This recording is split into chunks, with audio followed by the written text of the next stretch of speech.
Hey everyone, welcome to MBA पाठशाला and this is Sophie Shekhawat and आपका MBA पाठशाला पे बहुत-बहुत स्वागत है. So today we'll discuss the topic jumble paragraph because काफ़ी स्टूडेंट्स के जो है मैसेज आ रहे थे कि मैम जंबल पैराग्राफ में प्रॉब्लम हो रही है इनको अरेंज करने में. तो प्लीज़ इनको एक बार आप फिर से जो है वो एक्सप्लेन कर दीजिए. तो in today's session we'll discuss jumbled paragraph or the para jumble. Basically, what is jumbled paragraph? We have 4 to 5 sentences, right? And which is in random order, and we have to arrange them and make a coherent paragraph, right? So the thing is important कि ये चीज़ आपके mind में होनी चाहिए कि we are going to make a coherent paragraph. एक logical paragraph आपको जो है वो arrange करना है given 4 to 5 sentences से, right? So let's discuss. So these are the basic approaches which is important and we already discussed in our last, right? These 3 questions. Okay, so this is the 4th question. Today we'll discuss this.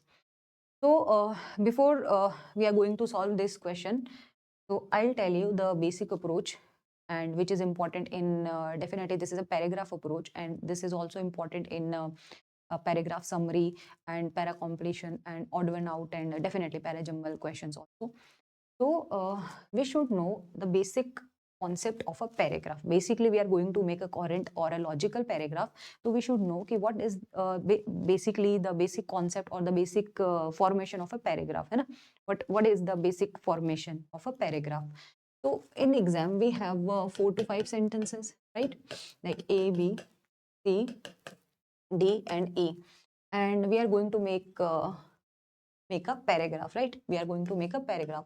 So we should know कि what is the basic approach of a paragraph. See, we can divide it into 4 to 5 parts. So first you should go and scan these sentences and find out the topic of the paragraph. Why we are going to find out what is the topic of the paragraph? Because we should know कि what is the topic, है ना? And हम topic के according उसको क्या करेंगे? Arrange करेंगे, right? So first we should know what is the topic of the paragraph. So go and find out the topic. Go and find out the topic. आप scan करके find out कर सकते हैं. Now, the first part of the paragraph, in every kind of paragraph, the first part of the paragraph is always give us to a introduction, right? Introduction of a paragraph. What is the topic? Basically, what is the topic? And topic के बारे में basically क्या information है? तो first part of the paragraph is always introduces the topic, and the second part of the paragraph is always gives a definition, which is not necessarily given. So if given, then find out. If not, then ignore. So the second part of the paragraph is always give us a definition if given. And the third part of the paragraph is always give us a complete explanation. Complete explanation, right? मेरी writing थोड़ी सी खराब है, तो I hope कि आपको समझ में आ रहा होगा. So third part of the paragraph is always give to us a complete explanation कि what the topic is about. So third part of the paragraph is always explanation. The fourth part of the paragraph is always give a conclusion, right? So the fourth part is about the conclusion, and the last part of the paragraph is example, right? So the last part of the paragraph is give us a example. It's also if given. It is not necessarily given, right? So this is the basic approach of a paragraph. So इसी के basis पे हम लोग जो para jumbles हैं वो करने वाले हैं. So let's see, डिस्कस करते हैं question number 4. yes. So first आप इसको देखिए, रीड कीजिए, स्कैन कीजिए, I mean like scan and find out the topic of the paragraph, right? कि what is the topic. So I'm giving you 30 seconds. So please scan this and tell me what is the topic of this paragraph. Okay.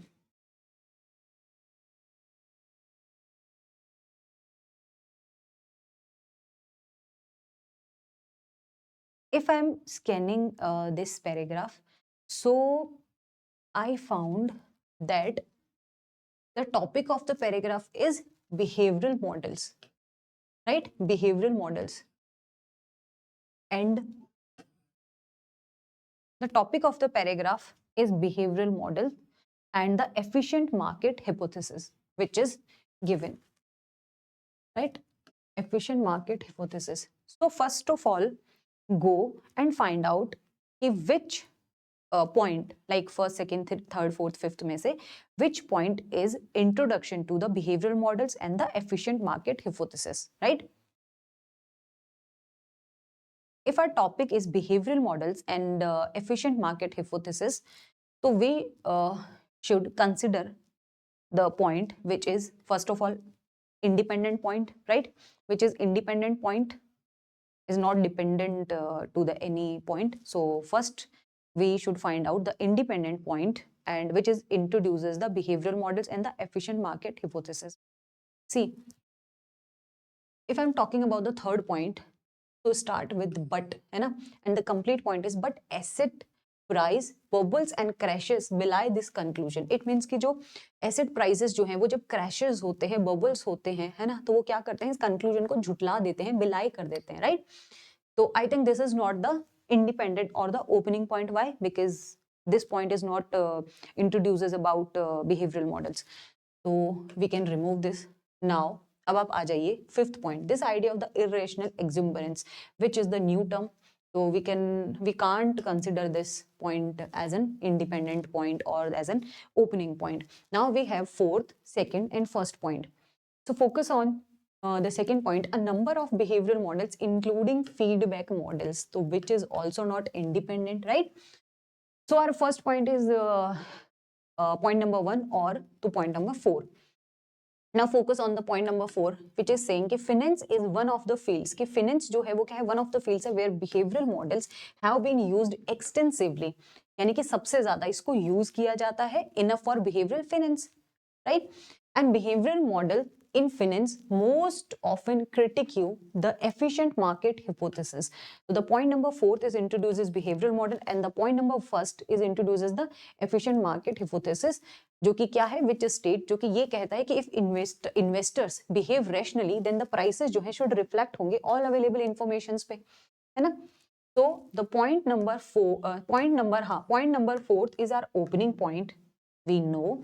So please go and eliminate the options which is not starting from the point number 4.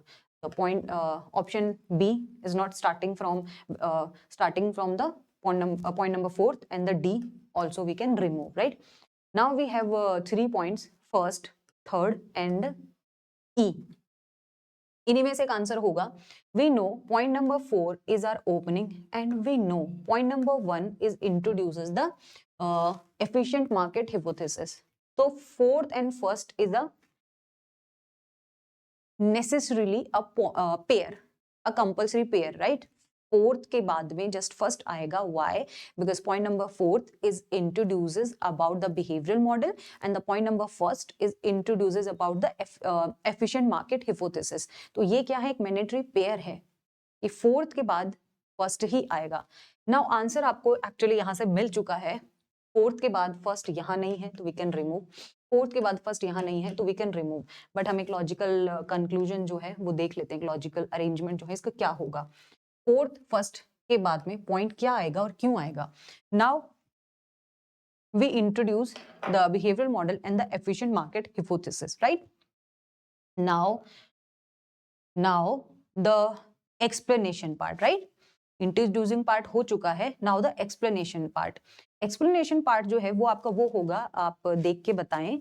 Challenges to efficient market hypothesis. What are the challenges? इसके challenges क्या हैं? ये तो हमने introduce कर दिया कि what is the efficient market hypothesis, इसका क्या वर्क है, and what is behavioural model and इनका क्या वर्क है. Now the what are the challenges to efficient market hypothesis, right? And which is in point number 2, right? Point number 2 और point number 3? Point number 3. But asset price, because यहाँ पे ये कह रहे हैं कि asset in consideration, but asset price bubbles and crashes. Asset prices में जो बबल्स होते हैं या फिर जो क्रैशेस होते हैं, मींस जो अप डाउन जाते हैं, तो बिलाई दिस कंक्लूजन, वो इस कंक्लूजन को, यहाँ पे जो कंक्लूजन आया उसको झुटला देते हैं, बिलाई कर देते हैं, राइट? वो इसको क्या कर देते हैं, बिलाई कर देते हैं. Now point number 2 is saying कि a number of behavioural model जो है including feedback. Why we are choosing this? कि the prominence behavior of finance, है ना? तो what is the prominence behavior of finance, which is saying in point number 2 कि a number of behavioral models including feedback models where investors जो है वो bid up करते हैं prices को, right? Or have been used to explain this phenomenon. Then the last part is the new term, which is irrational exuberance. First of all, what is irrational exuberance? What is irrational exuberance? होता क्या irrational exuberance? ये conclude कर रहा है, इसका result दे रहा है. Basically, irrational exuberance जो है is a concept है which is widely now accepted है और applied होता है in financial analysis में, right? So this idea of irrational exuberance is now widely accepted है and which is used in financial analysis में, specially while analysing asset price bubbles. जो कि asset price bubbles होते क्यों हैं, है ना, इसका रीजन क्या है, तो उसको एनालाइज करने के लिए जो इरेशनल एक्सुबरेंस है उसको यूज किया जाता है. तो this is the logical arrangement of this paragraph. Let's discuss another question. Easy question कर लोगे, ये खुद कर लेना, टेलीग्राम पे पीडीएफ दे दूंगी इसका. इजी था, डिस्कस कीजिए इसको. Go and find out the topic of this paragraph.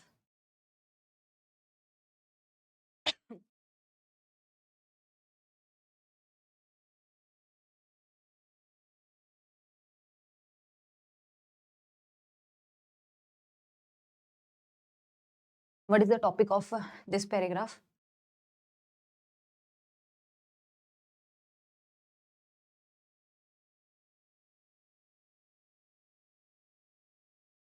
The topic of this paragraph is educational impact of the pandemic. Basically pandemic का effect क्या हुआ है ना? Impact क्या हुआ है? एक educational impact of the pandemic का. तो वही है इस complete paragraph का topic. तो अगर आपको भी वही लग रहा है तो कमेंट में बताइए. अगर आपको लगता है कि नहीं कुछ और है मैम तो you can.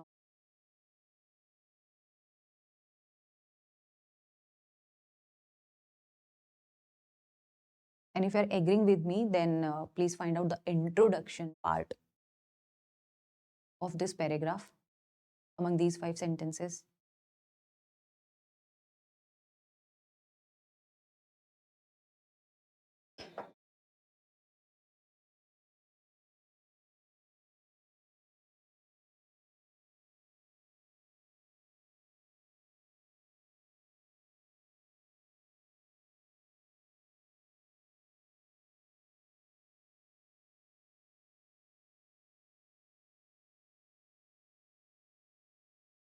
See, third point is not our.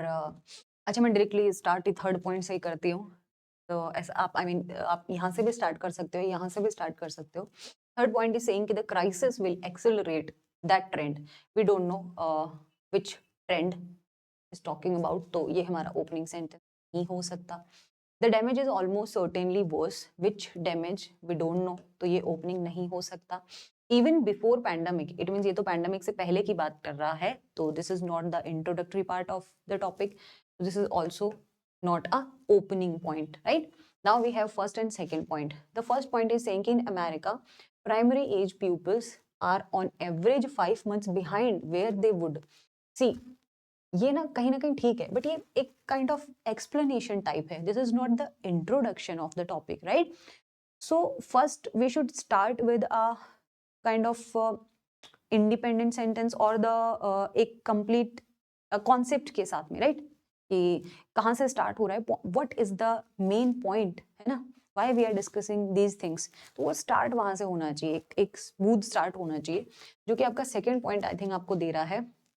And which is saying कि as a new school year gets under way in many countries. जब से नए स्कूल ईयर्स जो स्टार्ट हुए हैं, है ना, बहुत सारी कंट्रीज में आफ्टर पेंडेमिक, राइट.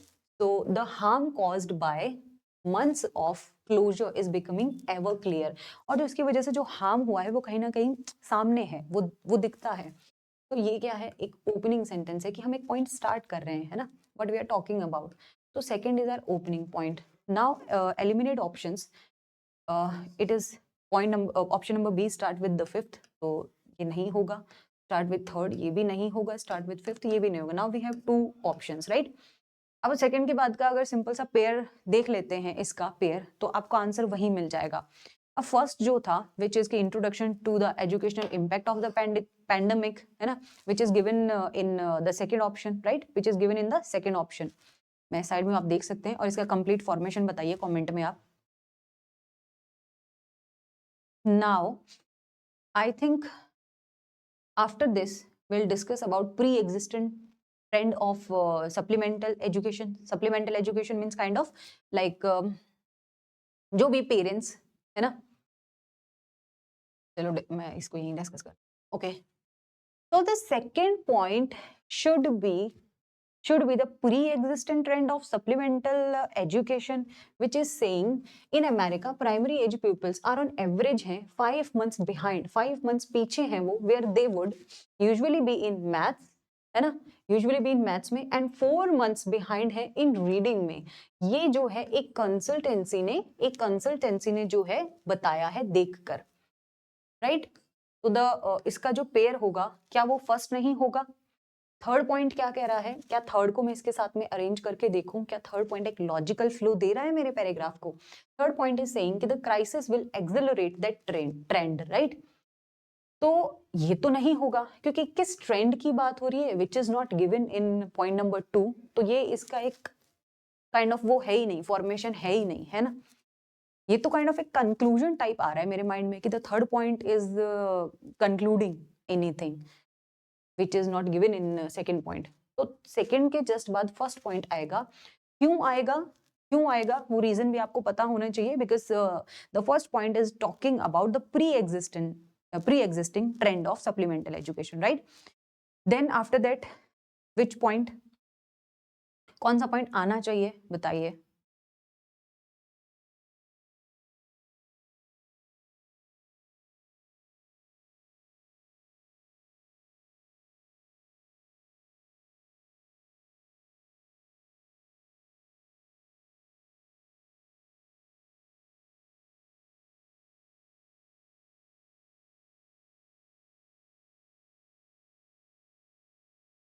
इसी ट्रेंड को, प्री एग्जिस्टेंट ट्रेंड को अगर हम कंटिन्यू करें, इसी को, ये एक्सप्लेनेशन पार्ट है, इसी को हम कंटिन्यू करेंगे. नेक्स्ट जो पॉइंट रहेगा विच इज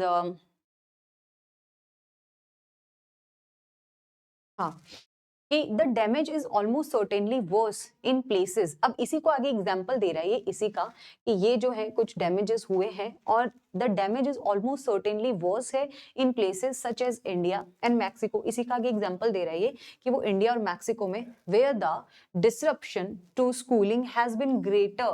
ऑलरेडी वहां पे डिसरप्शन ऑफ जो स्कूलिंग है वो सबसे ज्यादा है, वो ना सबसे ज्यादा है ऑलरेडी, ये बोल रहा है.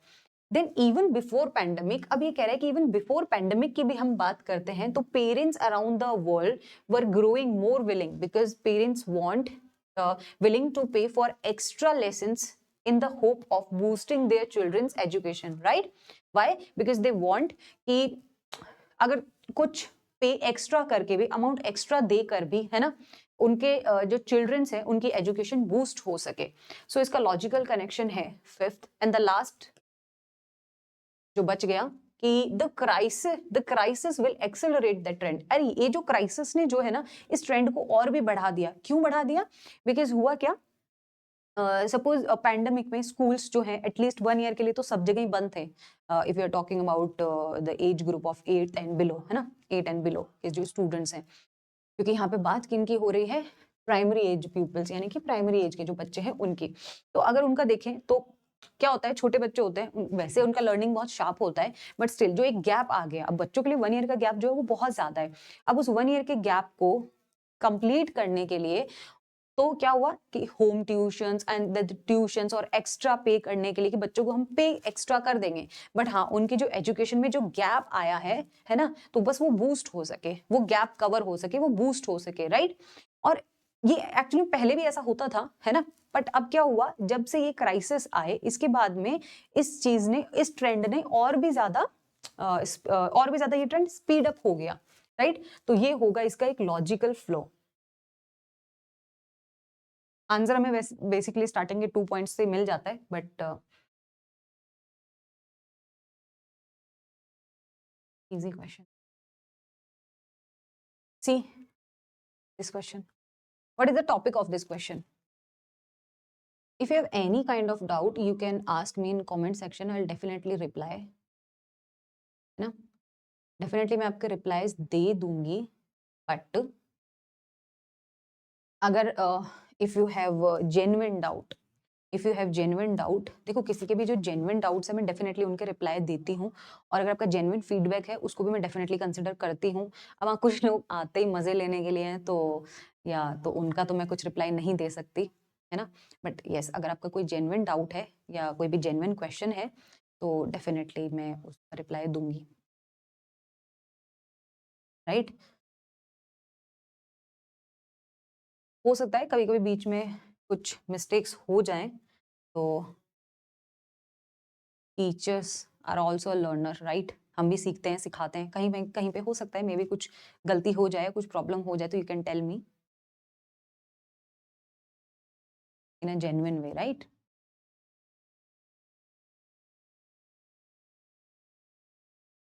So what is the topic of this paragraph?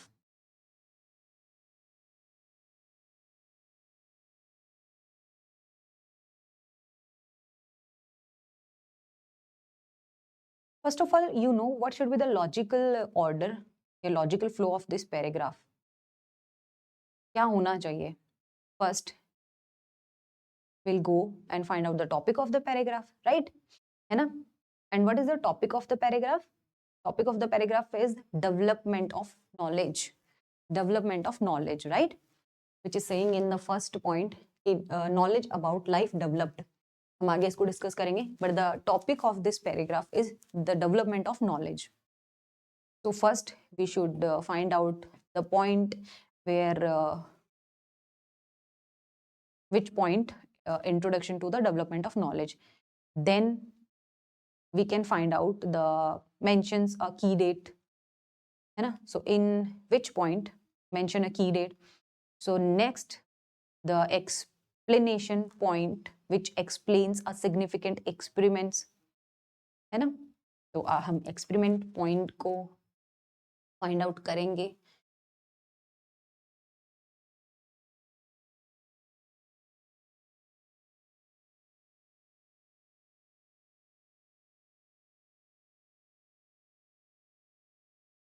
Tell me in comment section which point is introduces the development of knowledge.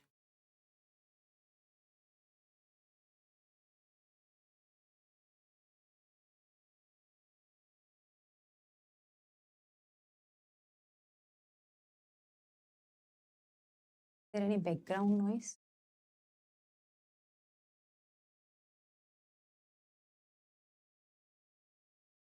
कोई ऐसा कुछ, please tell me.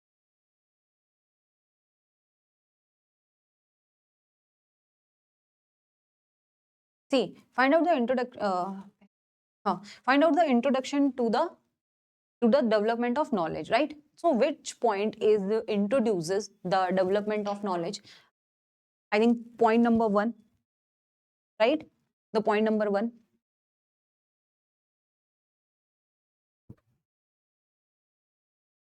The point number 1 is saying कि our knowledge about life developed over the centuries रही हैं वो, thanks to the many philosophers, physicists and chemists and biologists who examined such complex matters, है ना. तो हम इन लोगों को thanks करते हैं जिन्होंने examine किया complex matters को according to their different point of view से, different point of view से, right. एक philosopher का point of view definitely different होगा किसी certain point पे, किसी certain topic पे. chemist का जो है वो definitely different होगा, biologist का जो है वो definitely different होगा, right. तो first point जो है, जो introduce कर रहा है हमारे topic को, which is first point. तो जो फर्स्ट से स्टार्ट नहीं है, पहले तो मैं उन्हीं ऑप्शंस को रिमूव कर देती हूँ. Now okay, so what should be the second point? First point is introduction to the development. Now second point should be the reference to a key date, right? And which is saying in second point कि out of this long history, I wish got here only one date, the year 1953, right? 1953 की बात हो रही है यहाँ पर. Clear है? तो इस लॉन्ग हिस्ट्री के बाद में the I wish to quote only one date 1953. Why? अब इसको एक्सप्लेन करते हैं हम, है ना? वाई इसको एक्सप्लेन करते हैं हम, क्योंकि इस ईयर में हुआ क्या था? तो this point is introduction part two the आ गया, हाँ, मिलर्स एंड यूरे ने जो एक काइंड ऑफ एक्सपेरिमेंट किया था वो, है ना? तो इन दैट ईयर, अब आगे ये इसको एक्सप्लेन कर रहा है सेकंड पॉइंट को, कि in that year Miller and Urey carried out their famous experiment about the primordial universal soup, whose foundation, उसका फाउंडेशन जो है ना, had already been expounded by the Russian chemist ने ऑलरेडी 1924 में रख दिया था. तो थर्ड पॉइंट जो है विच इज सेइंग कि ये दोनों जो है मिलर एंड यूरे, इन्होंने क्या किया था कि कैरी आउट किया था एक फेमस एक्सपेरिमेंट को जिसका फाउंडेशन ऑलरेडी 1924 में रखा जा चुका था. And the last is basically ये जो एक एक्सपेरिमेंट था, है ना, तो what about the experiment is उसको बता रहा है फोर्थ में कि from a mixture of 5 gases के मिक्सचर से, which is methane, ammonia, carbon dioxide and hydrogen and water vapour, इन 5 गैसेस के मिक्सचर से and an electric discharge as the source of, जो कि एनर्जी का सोर्स है, complex molecules were produced. Complex molecules जो हैं वो बनाए गए थे इस एक्सपेरिमेंट में, ठीक है, इन 5 गैसेस का यूज करके, इंक्लूडिंग, जिसमें कि इंक्लूडिंग था अमीनो एसिड्स भी. हाँ, तो this is the complete formation of the paragraph, right? This is the complete formation of the paragraph. तो ये है आपके पैराजम्बल्स एंड इसके कुछ क्वेश्चंस जो है वो मैं अभी आपको शाम तक जो है इसका शेयर कर दूंगी, कुछ क्वेश्चंस और भी आपके साथ में. इसमें भी कुछ क्वेश्चंस बाकी हैं जो आप लोग कर सकते हैं. तो पैराजम्बल का शीट ऑलरेडी एक शीट में दे चुकी हूँ आप लोगों को, तो आई होप आप लोगों ने किया होगा. एंड यस, आई नो आपका एग्जाम अभी एकदम आ गया है. बीच में मेरी थोड़ी तबीयत खराब हो गई थी जिसकी वजह से मैं आपको पोएम बेस्ड आरसी और ऐसे राइटिंग के बारे में नहीं करा पाई, बट वो मैं आज ही अपलोड कर दूंगी आपके, आज ही, राइट? तो आज इवनिंग तक आपके पोएम बेस्ड आरसी एंड जो आपका ऐसे राइटिंग है वो दोनों ही चीज़ें आपकी इसमें कंप्लीट हो जाएंगी. ओके, ये दोनों मैं आपके आज ही वीडियो प्रोवाइड करा दूंगी. And if you have any kind of doubt then you can ask me in comment, तो definitely I will reply. Genuine doubts होने चाहिए बस, और या यही है. तो थैंक यू, मिलती हूँ मैं नेक्स्ट सेशन में. आपका फर्स्ट में आपका पोएम बेस्ड आरसी करा देती हूँ एंड नेक्स्ट आपका ऐसे राइटिंग भी. ओके, वो आज ही आपके रात तक हो जाएंगे.